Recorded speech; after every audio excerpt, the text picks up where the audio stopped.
Un spectacle qui semble surgi d'un autre temps. Ces images ne datent pourtant que de quelques semaines.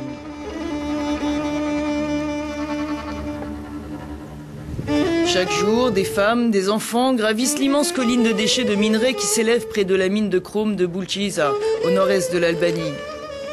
Ils cherchent des extraits de chrome pour les revendre à de petits exploitants qui vivent de l'exportation du précieux minerai. Une façon de survivre qui coûte parfois très cher. Il y a eu des morts ici. Regardez où les ouvriers viennent déposer le chrome et où ils vont le chercher là-haut.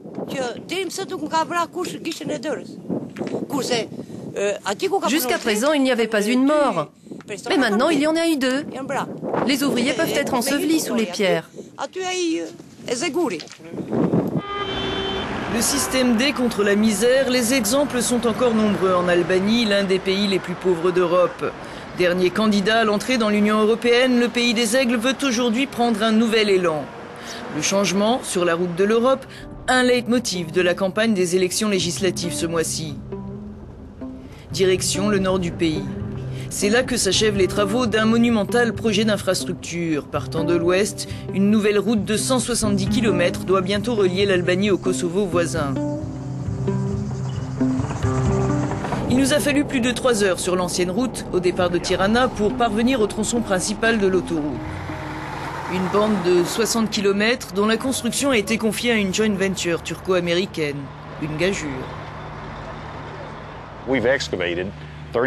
Nous avons sorti 34 millions de mètres cubes de terre et de roches, et ce sur une période d'environ 24 mois. On a utilisé 10 tonnes d'explosifs par jour. Les gens ont du mal à imaginer ça. On a fait venir 1200 engins spécialement pour ce travail. Ce qu'on a fait là, c'est sans doute un des plus importants chantiers civils en cours actuellement au monde. En Albanie, on appelle parfois l'autoroute patriotique, ce tracé qui va diviser par 2 le temps de trajet entre l'ouest du pays et la frontière du Kosovo, dont plus de 90% de la population est d'origine albanaise. Une valeur symbolique qui s'ajoute aux retombées économiques attendues de la route et de ses ramifications dans les Balkans. Des arguments opposés aux critiques dénonçant le surcoût du projet, plus d'1 milliard d'euros contre quelques 400 millions prévus pour ce seul tronçon de 60 km. Sans compter les allégations de corruption dans l'attribution du contrat au constructeur. De cela, nul ne veut parler dans ce petit village jouxtant l'autoroute. Comme ailleurs dans la région, beaucoup ont été expropriés, mais il y a eu des compensations financières et une nouvelle école. Et surtout une promesse d'avenir. C'était tout perdu ici, c'était mort, il n'y avait rien. La route va profiter à tout le monde. Il va y avoir des commerces, des restaurants, du tourisme. On a tout gagné car on peut travailler. Moi, j'ai travaillé en Grèce, en Italie, dans toute l'Europe, mais tout l'argent que j'ai gagné en Albanie grâce à la route, je ne l'ai pas gagné ailleurs. Ici, ça va changer. Et c'est mieux de pouvoir travailler dans sa patrie, en Albanie. Quand tu es immigré, tu n'as pas de vie, tu n'as rien. Aucun endroit au monde ne vaut la vie chez soi. Et on espère que la vie en Albanie va changer, en mieux, grâce à Dieu.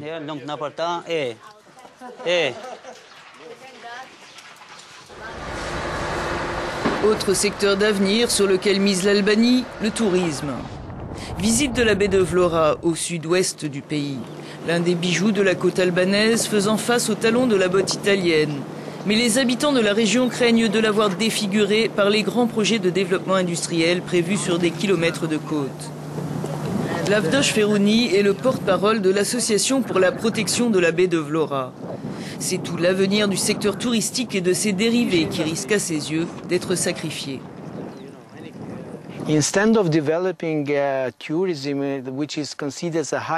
Au lieu de développer le tourisme, qui est considéré comme à fort potentiel dans notre pays, il est très probable qu'ils vont plutôt développer des industries polluantes, principalement des centrales à charbon ou des centrales à pétrole. Et ça n'est absolument pas bénéfique pour le pays.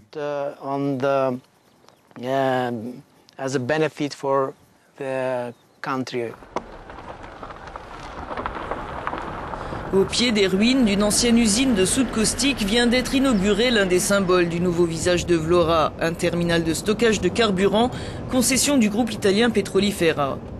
Les normes de sécurité sont maximales, insiste le maître des lieux. Aucun risque de pollution et tout est prévu si un pétrolier venant charger ou décharger sa cargaison souffrait d'avarie. Jusqu'à maintenant, les grandes entreprises, je ne veux pas citer les noms, mais maintenant ils voient l'Albanie avec un autre œil. Parce qu'ils ont les conditions techniques pour venir commencer le travail en Albanie, qu'il était impossible jusqu'à maintenant. Vlora, c'est un port naturel. Et aussi, il est au cœur du Balkan. Vous voyez ici, nous avons aussi notre chemin de fer ici, qui est lié avec le système national des chemins de fer. On peut aller en Macédoine, en Monténégro, un peu plus tard en Kosovo. La Grèce du Nord n'est pas loin.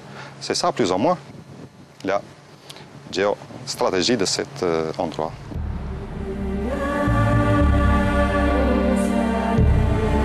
Proche, une nouvelle centrale thermique fonctionnant au gaz et au pétrole se dresse à l'ombre d'une forêt protégée. L'une des options choisies par les autorités albanaises pour pallier les besoins énergétiques du pays. Inutile, contestent les écologistes, quand l'Albanie n'exploite que 30% de ses capacités hydroélectriques. Indésirable aussi le futur parc d'éoliennes, le plus grand d'Europe, que va construire non loin un autre groupe italien dans une réserve naturelle protégée. Tous ces investissements ne sont bons qu'à servir les intérêts des compagnies italiennes et des autres grandes multinationales, comme c'est le cas dans le futur grand port.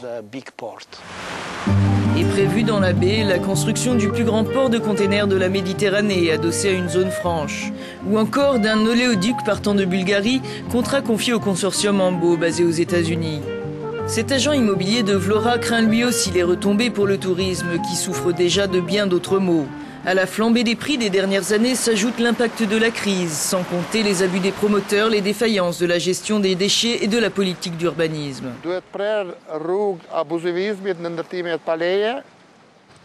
Il faut bloquer la route aux constructions abusives et sans permis. Il ne faut plus permettre cette politique nuisible à l'environnement si on veut avoir une ville méditerranéenne qui réponde à toutes les normes touristiques modernes. Il faut mettre un terme aux effets négatifs de l'industrialisation, parce que nous espérons entrer dans l'Union européenne dans les prochaines années. Et si on ne fait pas ce qu'il faut, on risque de payer très cher la facture.